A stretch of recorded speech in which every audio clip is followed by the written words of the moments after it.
जितासनो जित श्वासो जित संगो जितेन्द्रिया स्थूले भगवतो रूपे मना संधारयेद्धिया।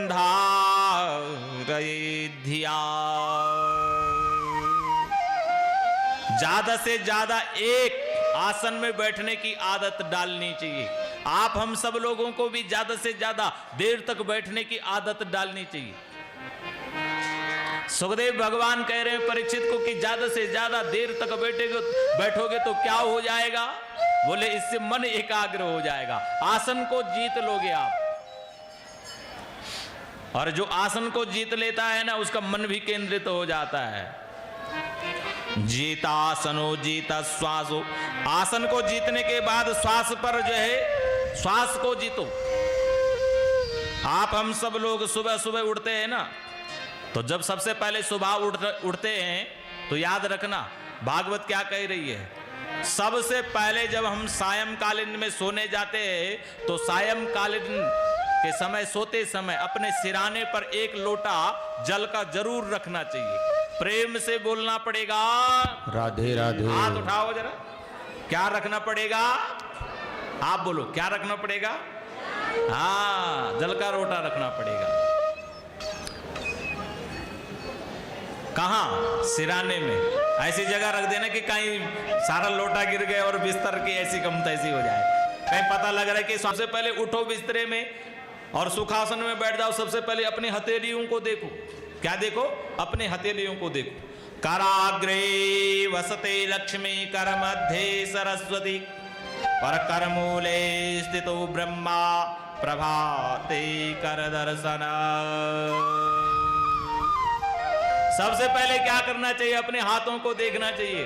और हाथों के अग्रभाग में किसका वास होता है? कराग्रे वसते लक्ष्मी। अग्रभाग में किसका वास होता है? लक्ष्मी का वास होता है।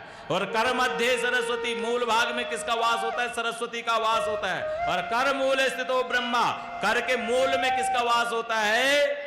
ब्रह्मा। प्रभाते कर दर्शनम, यानी कि विष्णु का वास होता है। इसको मणिबंध पर्वत भी कहा जाता है? कर मूले तो गोविंदा, मूल में यानी कि हाथ के मूल में यहां किसका वास होता है? विष्णु का वास होता है। और समुद्रे वसने देवी पर्वत स्तन मंडिते, देख लेने के बाद क्या करना चाहिए? मुख में ऐसा फेरो हाथ, ऐसे देखो, ऐसे फेरो हाथ। हाँ, मुख में स्पर्श करो। स्पर्श करने के बाद समुद्रे वसने देवी पर्वत स्तन मंडिते, ये जो समुद्र मतलब ये जो पर्वत है, समुद्र है, पहाड़ है, ये पृथ्वी है, ये माता है। ये धरती क्या है? माता है। सबसे पहले हम किस माँ को वंदन करें? सबसे पहले माँ को वंदन करें। सबसे पहले नाक को पकड़े, नाक को, ऐसे नाक को, नासिका को पकड़े और उसमें देखें कि सबसे पहले श्वास किस में आ रहा है? दाएं से आ रहा है या बाएं से आ रहा है? अगर दाएं से आ रहा है तो दायां पांव जो है सबसे पहले जमीन में रखो। और बाएं से आ रहा है, कभी कभी ऐसे हो जाता है कि नाक बंद हो जाती है गंधमय पदार्थ के कारण से, क्यों करके शरीर के भीतर तो हड्डी मांस रुधिर का पिंड है ना, इसलिए नाक का काम है, इसमें भी गंदगी जम जाती है। तो हो सकता है हमारा दायां छिद्र बंद हो सकता है हमारा बायां छिद्र बंद हो। तो जिस श्वास देखना है, ये देखना है, नाक को पकड़ के देखना है कि कौन से नाक से, कौन से छिद्र से श्वास आ रही है। और जिस छिद्र से श्वास आ रही है उसी पैर को सबसे पहले धरती के ऊपर रखना चाहिए और धरती माता को प्रणाम करना चाहिए, वंदन करना चाहिए। हाँ, वंदन करने के बाद क्या करें?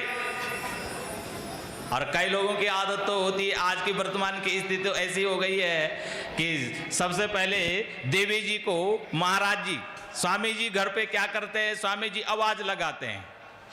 कैसी आवाज लगाते हैं?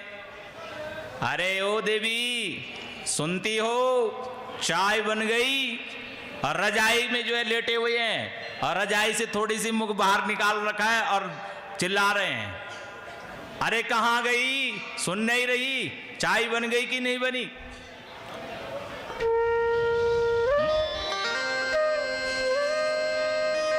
अरे चाय पियो, अच्छी बात है, चाय भी पीनी चाहिए,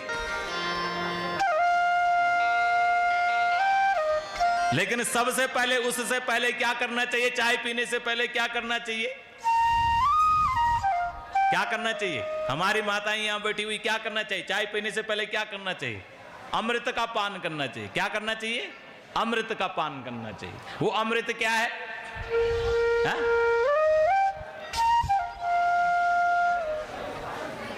प्रेम से बोलना पड़ेगा, हाथ उठाओ। वो अमृत क्या है? जो आपने सायंकालीन के समय जो लोटे में जो जल रखा हुआ है वो अमृत है। वो उस अमृत को निकालो जो लोटा रखा हुआ है, क्यों करके सायंकालीन के समय, रात्रि के समय वो विष्णु का रूप धारण कर लेता है। वो जल कोई साधारण नहीं रहता, वो स्वयं विष्णु भगवान का प्रतीक है। और स्वयं विष्णु भगवान को ले लो, अपने लोटे को ले लो हाथ में, और हल्के करके हल्के हल्के ढंग से उसको पीते रहो। जितना पी सकते आप, थोड़ी सी और थोड़ी सी, पूरा लोटा, 2 लोटा। सुबह का जो जल आप पीते वो अमृत का काम करता है। प्रेम से बोलना पड़ेगा, औषधि का काम करता है। उसके बाद क्या करना चाहिए? देखो, जल पीने के बाद अपने दोनों हाथों को हो सके तो थोड़ी सी ऊपर कर लें, और फिंगर मतलब पैर के दोनों आगे जो अंगूठा है और फिंगर मतलब अंगुलियों के सहारे अपने एड़ी को उठा लो और थोड़ी सी हल्के हल्के धीरे आगे पीछे हो जाओ। जिसका पेट साफ नहीं होता है, यानी कि पेट से ही सारी बीमारियों की उत्पत्ति है। पेट सफा तो हर रोग दफा। और पेट से पेट अगर ठीक है तो कोई बीमारी नहीं हो सकती। आज वर्तमान में देखो, हर जगह देखो, हर किसी के पास जाओ, बोले क्या दिक्कत है भैया? बोले पथरी हो गई है साहब, बोले गैस बन गई साहब, है? नाना प्रकार की बीमारियों का खजाना बन गया आज का मानव। आप हम सब लोग आज नाना प्रकार की बीमारियों ने आप हम सब लोगों के भीतर जो है प्रवेश कर दिया है। हर किसी के पास जाओ, बोले क्या दिक्कत है भैया? बोले पथरी हो गई है साहब, बोले गैस बन गई साहब, है? नाना प्रकार की बीमारियों का खजाना बन गया आज का मानव।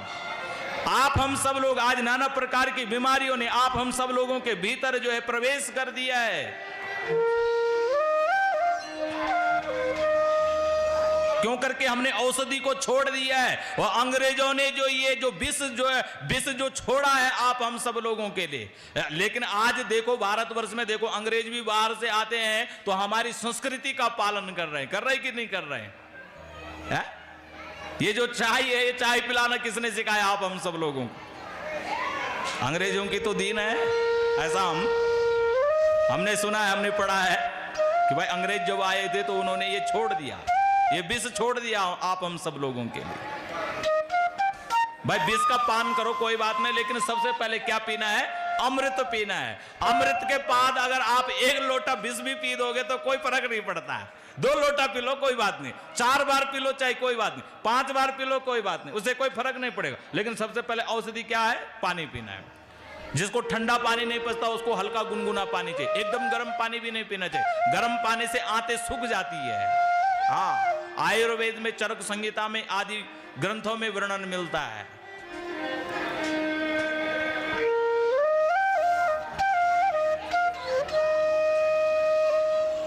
और दूसरी बात, जब हम चाय पीते हैं ना, सबसे पहले हम पानी नहीं पिएंगे तो चाय पीते हैं, तो चाय पीने से क्या होता है? जैसे नाक में गंदगी जम जाती है ना, है? नाक में भी गंदगी जमती है, तो ऐसे मुख में भी गंदगी जमी हुई रहती है। जो भोजन हम शाम को करते हैं ना, तो उस भोजन की जो वाष्प के कारण से जो इधर उधर जो जम जाता है, जो मैल जम जाता है, वो भी हमारे भीतर चला जाता है। बिना कूला किए हुए पानी पीना चाहिए। प्रेम से बोलना पड़ेगा।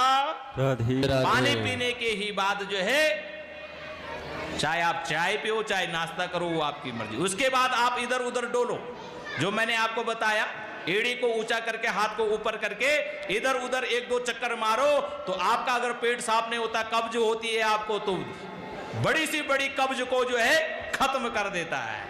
अगर आपने ये काम कर लिया, 5 मिनट 10 मिनट ऊपर नीचे एक ही जगह पर अगर आप ऊपर नीचे हाथ को ऊपर कर लेते और एड़ी को उठाते रहते, फिंगर के सहारे और थंब के सहारे ऊपर नीचे होते रहते, ऐसे करते रहते हैं, तो आपका जो है धीरे धीरे धीरे धीरे धीरे दीर्घ संका जाने का जो है मन करेगा।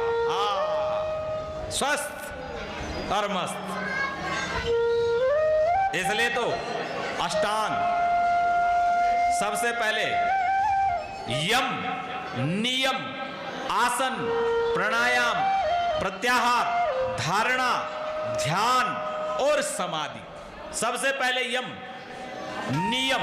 यम के 5 नियम है, नियम के भी 5 नियम है। यम कैसा है आपका? कितने बजे उठते हैं, कितने बजे खाते हैं, कितने बजे सोते हैं। और आज की वर्तमान की स्थिति ऐसी हो गई है कि कोई पता नहीं है ना खाने का टाइम, ना सोने का टाइम, किसी भी प्रकार से समय के विपरीत चल रहे हैं। सब लोग क्या कर रहे हैं? समय के विपरीत चल रहे हैं। इसलिए तो रोगों ने अपना घर बना लिया है मानव को।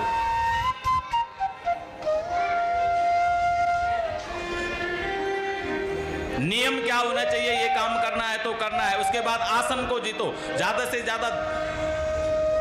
से ज्यादा एक आसन में बैठने की आदत डालो। उसके बाद प्राणायाम करो, प्राणायाम को जीतो। प्राणायाम के बाद आता है प्रत्याहार। प्रत्याहार मतलब भोजन। अगर भोजन शुद्ध होगा तो मन भी शुद्ध होगा, और जब भोजन शुद्ध होगा तो विचार भी शुद्ध होंगे। और विचार जब तक शुद्ध नहीं हुए तब तक हम परमात्मा को प्राप्त नहीं कर सकते, तब तक हम ध्यान नहीं कर सकते, तब तक हम सब लोगों की समाधि नहीं लग सकती है। इसलिए सबसे पहले सुखदेव भगवान ने आज जो है राजर्षि परीक्षित को हठ योग का ज्ञान दिया।